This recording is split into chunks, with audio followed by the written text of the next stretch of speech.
Hello and welcome everyone, I am Madals and welcome to another StarCraft 2 England cast. Today I've got game 1 of a best of 3, it's from Go4 SC2. Let me introduce these two amazing players. I'm going to start in the lower right with the red Protoss player. It is Monchi, and his opponent in the top left, given away by the chat, is the blue Zerg player. It is HyuN, who is teamless of course after TSL disbanded. So, the map Ahana. I'm looking forward to this. I like ZvP, I think it's a fun matchup. I think it's a million times more fun though in Heart of the Swarm. Anyone who watched the ESET UK Masters show match between Wyra and Damaga I cast will definitely account for that, because my goodness, it was great fun.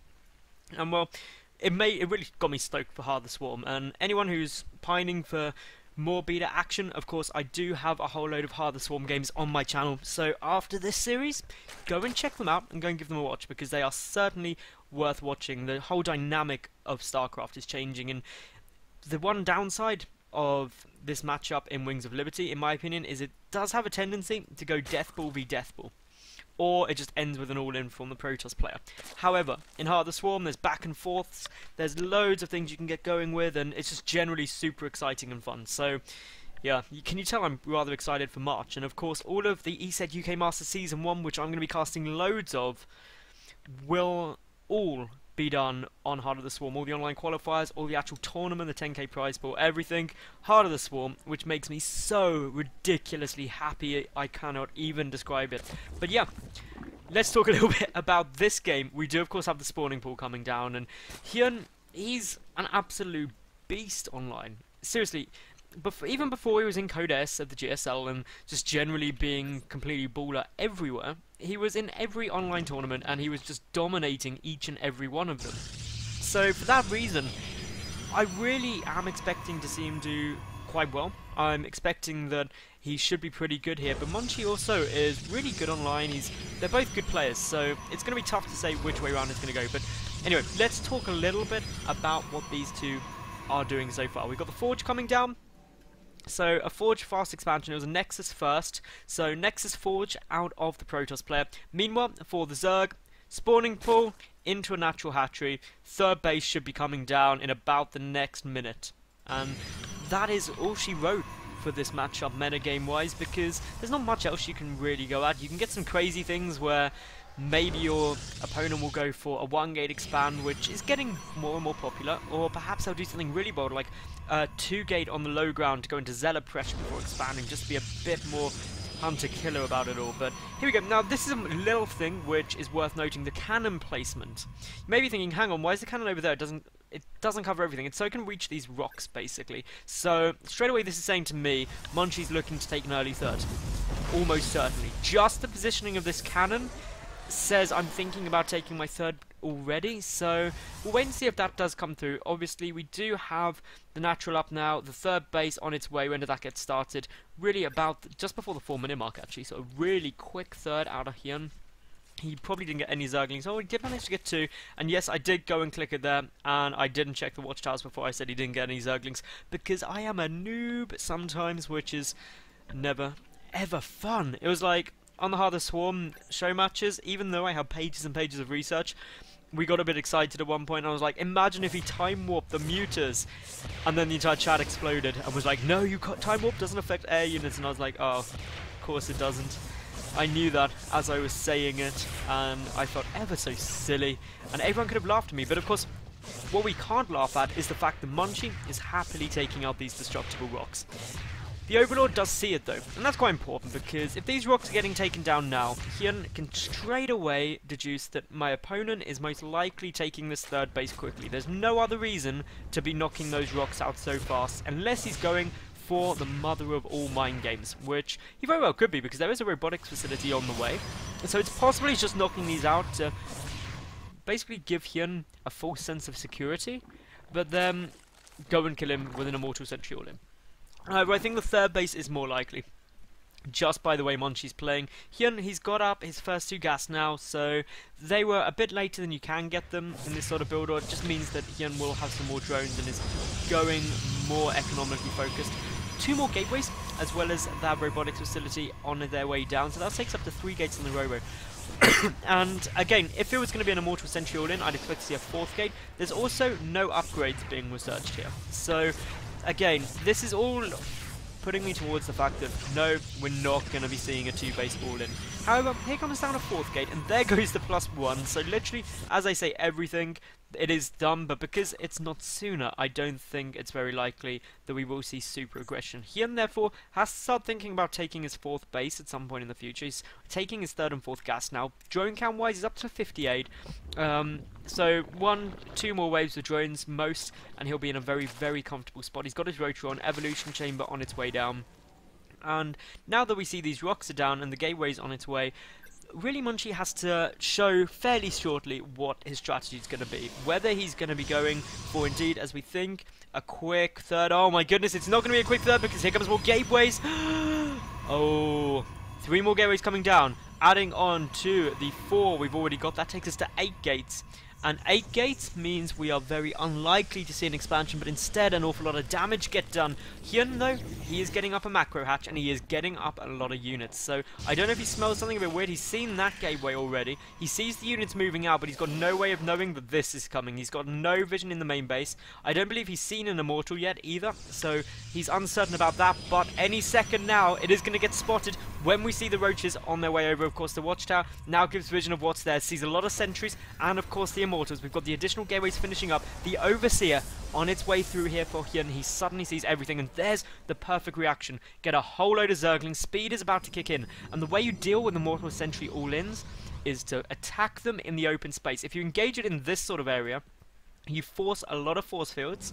Therefore, the push isn't going to be as strong. It's going to be delayed, allowing you to get more units out. HyuN's spreading. You want to guess around. You want to get in on this. So, in comes the Warp Prism. We do have the pylon down here. Of course, Monchi needs to think soon about getting that next wave of Warpins. There we go. So, just hitting as we would expect. HyuN, though, he's got a good number of units. He's still producing a lot. Speedlings are on their way through, and HyuN doesn't quite have the attack angle, so pulls back, and this is always the right thing to do. If you do not have a good engagement angle, don't engage. It's that simple. And all HyuN's doing now is he's playing delaying tactics.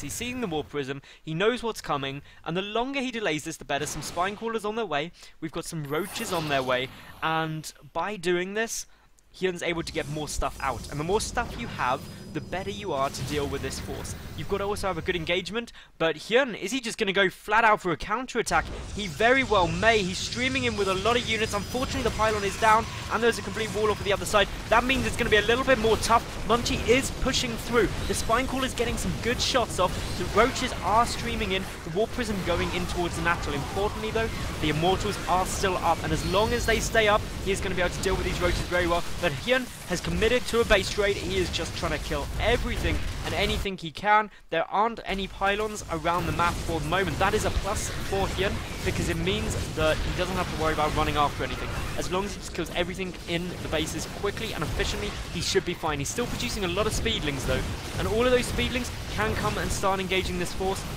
Monchi is looking back home though, because hey, look at this damage being done.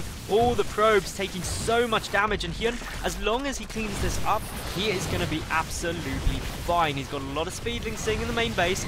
This number of units is not really too threatening. Trying to split between the Natural and the Third, which in itself can be very disadvantaging to the Protoss player, because if you separate the force into smaller groups, you're going to make them a lot easier to take down with mass speedling. But still, the Roaches pushing up. There's 2 Stalkers sitting in the main base for Monchi are going to go down. That Zealot is going to go down as well. So with that, all of the defense is gone. But still, we see here, HyuN pumping out units. He's pumping out Spine Crawlers. He knows that he has killed pretty much every probe. There is literally 1 probe remaining for Monchi. So if he defends this, as long as he has more than 1 probe, he is going to be fine. And here it goes, the big engagement on its way through. Some good force fields do manage to keep quite a large amount of those Zerglings out. The Immortals, 1 does get picked up just in the nick of time there for Monchi. That is great pick up and drop micro. They're both getting picked up and dropped now, and it would appear that Monchi actually going to be able to clean out nearly everything. But the 3rd base is still up here for HyuN. We do also still have the Spine Crawlers. So while this force can slowly start moving its way along, looking back at this base, we can see that things are quickly dying out, so there's a full-on base race. who can kill everything first. And what's really important to see is this drone. He's going to come and build a hatchery, and when he does, he is going to be able to last just a little bit longer. Is there a probe remaining for Monchi? No, there isn't. That means that all he's got to do is stay alive. All he has got to do is somehow not lose all of his buildings, and everything will be fine. If he loses all of his buildings, though, everything will go disastrously wrong, and he will lose. What is remaining? There are these two gas geysers. We do have the Zerglings trying to pick them off, and of course the pylon there. The units streaming back. There is the Immortals there, and of course those Immortals are going to be the problem. Now HyuN, he's trying to clean out everything in the main base as quickly as he can. The spawning pool was gracefully left alive by Monchi, so that is a nice little reward there for HyuN, whose drones are getting caught out by those force fields and are going to get picked down. But as we can see, the main base has been cleaned out. If HyuN just convinces these units not to come and destroy his own units, he should be fine. We do of course have some stalkers and a sentry trying to pick this off, and this game has got pretty funky pretty quickly. But what Monchi cannot allow to happen is for his units to slowly, and very slowly indeed, get picked off, because he has no way of getting any more of an army. He is limited to what he has on the field now, and there is no way he can change that. So all HyuN now has to do is turtle. Like, he needs to properly turtle up. Instead, though, he is just happy to get more speedlings out. If he gets enough speedlings, he's like, I can hold this. And all he's actually got to kill off are 4 stalkers, 4 stalkers, 3 immortals, and 2 sentries. That can all be killed quite easily. That's not even a saying. Can be killed very easily by a lot of speedlings if they get a good surround. And of course the one thing the Monchi has to do is leave a small force back here, because a counter-attack could be absolutely devastating. There are only 2 immortals and a sentry there, and a good number of speedlings would put an end to that. Of course, splitting your force up is less than ideal, because it means that, hey, I've got to defend and attack at the same time, which is never too enjoyable to do. But it also means that each of your forces are very, very diminished in strength. Now, obviously, we do have some drones here. Now, if I was HyuN in this position, I'd pull all my drones to try and attack as best I can to soak up a bit of damage, try and allow these speedlings to do more, because ultimately, as long as I have 1 drone remaining, I've still got some income. But apparently HyuN, he does have 1. Where is his 1 drone? That 1 drone may be the most important thing in this game, this incredibly unpredictable game. There it is. This drone has to get back safely, because HyuN cannot afford to make another one. Oh my goodness. HyuN, get your drone. Oh, he's building another one. He's building it. Where is it? This could be the miracle drone. Come on, miracle drone. HyuN, you can't have forgotten about your other miracle drone. No, he hasn't. He's pulled it back. This is so good. Meanwhile, though, an immortal and 1 sentry on their way through. The other immortal is just coming round, going to hide behind here into the most defensive position it can, trying to defend these 2 assimilators and the 1 pylon. The pylon taking some damage. The roaches are there. The immortal should be able to clean this out, though, so HyuN will need to pull back, but he's going to go for it, it would appear. And, well, a good bit of micro, but the 2 roaches will not be able to take it down. We also have the sentry and immortal coming in towards the 3rd base. HyuN's drone. Oh my god, your drone, HyuN. Oh dear. Right. HyuN does still have 1 drone. Where this 1 drone is, though, is down the bottom. So, Monchi indeed, lol. Laugh out loud indeed. The queen dies. This is pretty much a stalemate now. We're at the 19-minute mark, and it's 7 supply to 12. And unfortunately, HyuN has no money left. He's completely broke. He does have 1 drone though, and some changelings, and 1 drone, and 2 speedlings. But there's an immortal there. An immortal will kill 2 speedlings. HyuN, I think you're gonna lose. Yep. Okay. No, go and hide drone. Go and hide drone. But if this goes down, you're gonna lose. And I think this is gonna have to be GG now. It's gonna be. I can't see any way that this could work right now, unless that immortal somehow dies. The changelings on their way through. The zerglings are going forward. They are gonna try and do it. Okay, come on, HyuN. Can you do it, HyuN? Can you do it? Oh, the roaches! They're doing it! They're doing it!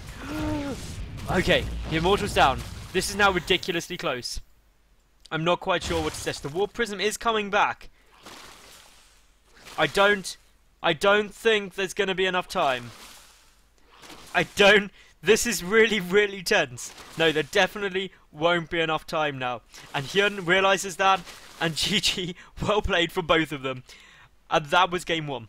So, in what was one of the strangest, longest, weirdest games I've ever cast, I hope you enjoyed it. Flick over to game 2, I'll see you there any second of this best of 3.